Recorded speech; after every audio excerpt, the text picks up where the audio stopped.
All right, y'all. So as promised, I am. Hold on. Sorry, I got to turn my TV down. Okay, so as promised, I'm going to show you all a new solution on how to do sublimation on cotton textiles. Okay, so you're going to need a spray bottle, and you're going to need 8 ounces of water in here, and then you're going to need this Minwax Polycrylic. Okay, I got the clear gloss finish. I don't know if the finish matters. This is what I happen to get, so hopefully it works. Okay, this is my first time doing it. I saw Jayjo's creations on YouTube. I'll link her video.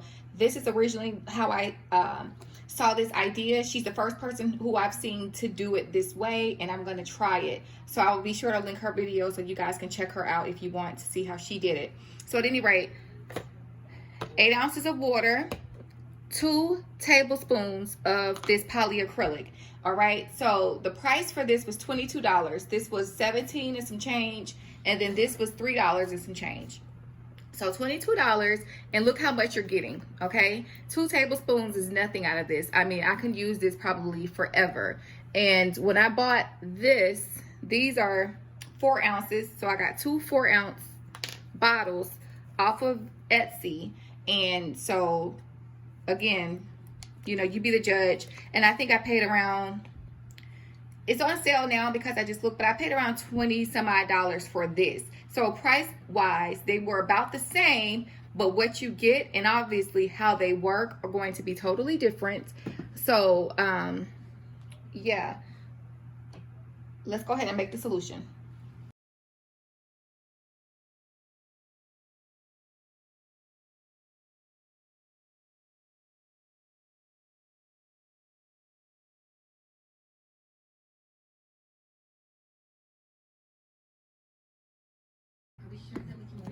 All right, so we gave that a really good shake, and obviously if you want to make more, you can fill this thing all the way up. Just for every 8 ounces of water, do 2 tablespoons of polycrylic. Okay, and I'm gonna get our shirt over here.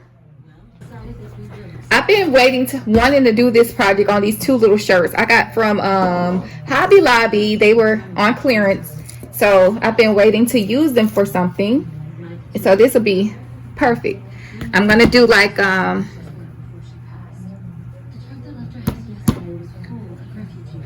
little theme or something on them.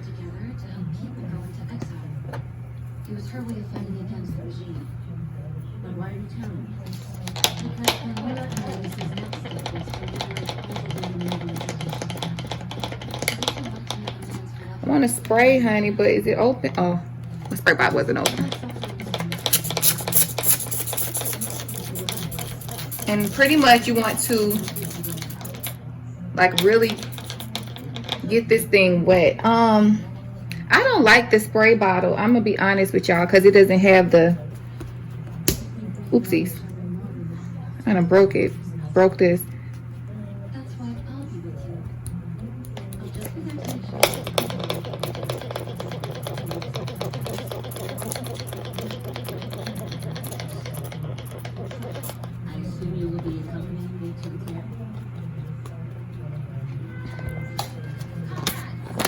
Try to get you a nozzle that's actually is a sprayer, not one that just has this single spray. Like get one that sprays like evenly, because I don't like this.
Alrighty, so what I'm gonna do is sit this under the heat press, not actually put the plate down, but just sit it on the heat press. It's heat, or it's not even heating up. It's already at 400 degrees. So I'm just gonna kind of let this, I guess, dry by that heat while I do the other one. And the tutorial that I saw, she actually put her stuff in the, she let it air dry. She let one air dry and she let one dry in the dryer. I'm going to heat press these to dry them. But first, like I said, I'm going to sit this one underneath the heat press. Just kind of let it chill there until I'm done with the other one.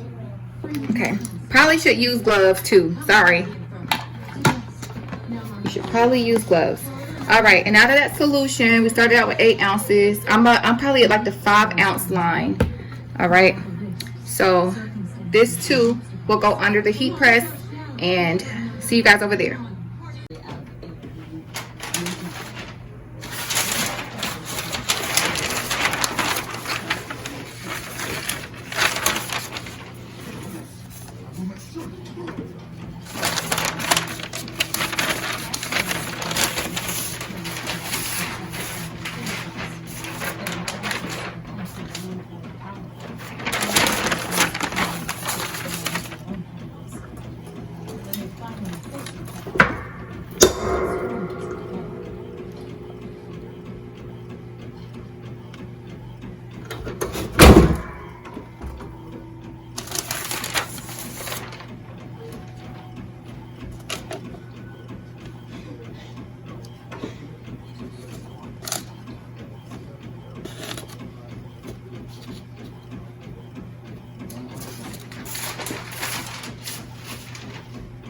This looks like it may take longer than I was expecting. So I am going to throw this stuff in the dryer, y'all, just to speed up the process, because I have a few other things to get to today. So we're going to put this in the dryer.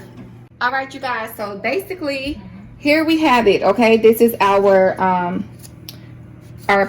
prints. I got both of these off of Etsy. I don't know, for some reason the quality on this one doesn't seem as nice as this one, and I did not distort it a lot, but that's what I have. These were in a dryer. They do have a little bit of stiffness about them from going in the dryer. I'm not sure why that is, but they do have a little bit of stiffness to them.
All right.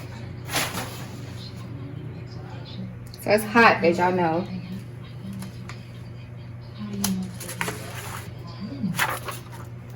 Okay. So, see that right there? The black hair didn't get absorbed all the way. Another thing is that I think I was way too high. 400 degrees is way too high for this, considering I put a chemical solution on here. So look at that. See how it's yellowing around there? Which I know there's ways to fix that. I don't really care to fix it. Oh, that's hot. And here's our little boss man. So how do I like this? They're okay. There is some yellowing, and y'all, I honestly, it's getting late because this kind of was a long process. Does it work? Absolutely does work. Ouch, that's hot. But that looked a lot better This looks a lot better than the shirt I did yesterday for Corey. And this is pink, and that was a gray shirt. So there's no way that this light pink should be popping to me any more than a gray shirt. I obviously didn't put enough solution there, so it's important to saturate well because the black hair didn't really take. But you guys, it does work and it can be done. This black is a little iffy too. But overall, y'all, it does look good. I'm actually going to wash them. I'm going to wash them and see if this residue comes off. And so we can get a test on how they look after they've been washed. So I'm going to do that too. So anyway, y'all, don't forget to like, comment, subscribe. Let me know what you guys think about this. Do you all think that it's worth, you know, doing your own poly tea spray, or not even poly tea spray, but doing your own sublimation spray and doing these shirts? Definitely will play around with the heat settings. I most certainly will be doing this again, and I think I'm going to lower my temperature to 350, and I'm going to do it in 60-second increments and then going from there. I think 400 is too high, especially considering we sprayed a chemical on there. That's the first mistake. So we'll definitely redo it. So anyway, all right, y'all, bye. Hey guys, so I am back, and here are the shirts after they've been washed. And I don't know if you all recall, this one, the pigment wasn't that great to begin with, and it's definitely horrible now. And I think that the color even bled. Not think, it did. The color bled after washing, and it sat for a few days. And you guys can see the splotches where the color wasn't even to begin with this one. And of course it did fade. The image is still there. I don't know what's so different about this than had we not treated it versus had we versus how we did treat it, like if using cotton. So I don't know how helpful this is to you all, but this is the after the wash. I will insert a picture of the befores. And do I feel that it's worth it? No, not really. Could it also be user error? Most certainly. You guys know that that was my first time doing it. I can definitely try it again and see how it turns out. Oh, and then for Corey's, y'all, his was even worse. I used the Poly Tea Sublimation spray for his. Look at that. His face is completely gone. You do see the TikTok name, but look at that. This is completely gone. And that's using the Sublimation spray from Etsy. So yeah, that's this time. I can try it again. I may try it again, guys, using something smaller. See if I can get better results, and I'll follow instructions by the tea for the Sublimation, because I did lose it, but I did take a screenshot. So hopefully, possibly, I can redo it and follow the directions to the tea for the poly tea, and then for the acrylic, for the polycrylic and water. I don't know. I can try it again, y'all, and see what else we can come up with. But this was the wash test, and they do not pass in my book. So yeah, if y'all have any suggestions, comments, leave them down below and let's talk about it. Bye, y'all.